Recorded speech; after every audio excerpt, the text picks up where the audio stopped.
જય શ્રી રામ, જય Dwarkadhish. Hello guys, welcome back my new video. તમારા નવા વિડીયોમાં તમારા બધાનું હાર્દિક સ્વાગત છે. તો કેમ મજામાં છો? મજામાં હોય તો આપણો બ્લોગ જોતા રહ્યો.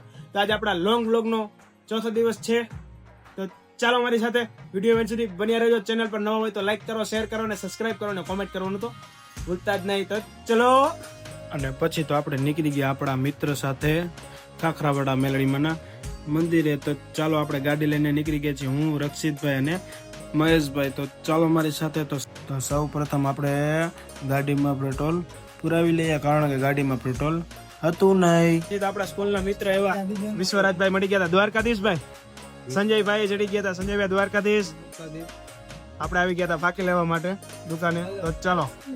પછી તો આપણા ભાઈબંધે ખાઈ લીધી હતી ફાકી અને પી લીધો તો ચા. તો ફટાફટ આપણે પોગાડી દીધી હાઈવે ઉપર. અને પછી આપણે જવાનું છે માધાપર ગામની અંદર. તો આપણે માધાપર ગામમાં અંદર એન્ટ્રી લઈ લીધી છે અને ત્યાંથી આપણે જવાનું છે ખાખરાવાળા મેલડીમાં માધાપરની અંદર. તો ચાલો આપણે પહોંચી ગયા હતા ખાખરાવાળા મેલડીમાંના મંદિરે. તો મસ્ત મજાના ગેટ પહોંચી ગયા છીએ, ત્યાંથી આપણે જવાનું છે અંદર. તો ચાલો મારી સાથે. આપણે કરી લીધા મસ્ત મજાના ધજાના દર્શન કરીને પછી આપણે જવાનું છે માતાજીના મંદિરની અંદર. તો આપણે મસ્ત એવો ઘંટ વગાડી લીધો છે અને પછી આપણે મેલડીમાંના દર્શન કરવા માટે ચાલી જાય છે. તો ચાલો અમારી સાથે તમે પણ દર્શન કરી લ્યો અને કોમેન્ટમાં લખી નાખો જય માં મેલડી.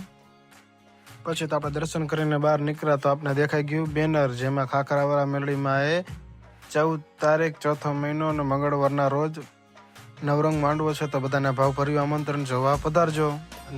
અને પછી આપણે દર્શન કરીને આપણે આવી ગયા હતા આપણા જયપ્રકાશ નગરમાં. જયપ્રકાશ નગરમાં આવીને જોયું તો મસ્ત મજાની લાઇટો ચાલુ હતી, કારણ કે આપણા એરિયામાં નવી લાઇટો હતી. પછી આપણે પગી ગયા ઘરે અને ઘરે આવીને જોયું તો આરોહી મસ્ત મજાની ઊભી રમતી હતી. અને આરોહીને રમતી જોઈને પછી આપણે જમવાનું બાકી હતું તો કરી નાખ્યું. તારક મહેતા કે ઉલ્ટા ચશ્મા શરૂ કરીને પછી આપણે બેસી ગયા વાળું કરવા માટે. વાળુમાં આજ તો રોટલો, ખીચડી અને સંભારો, કારણ કે આજ તો આપણે એકલા જમવામાં હતા. તો ચાલો જમી લઈએ. તો મળીએ નેક્સ્ટ વિડીયોમાં. ત્યાર સુધી લાઈક, શેર, સબસ્ક્રાઇબ અને કોમેન્ટ કરવાનું ભૂલતા નહીં. જય શ્રી રામ, જય દ્વારકાધીશ.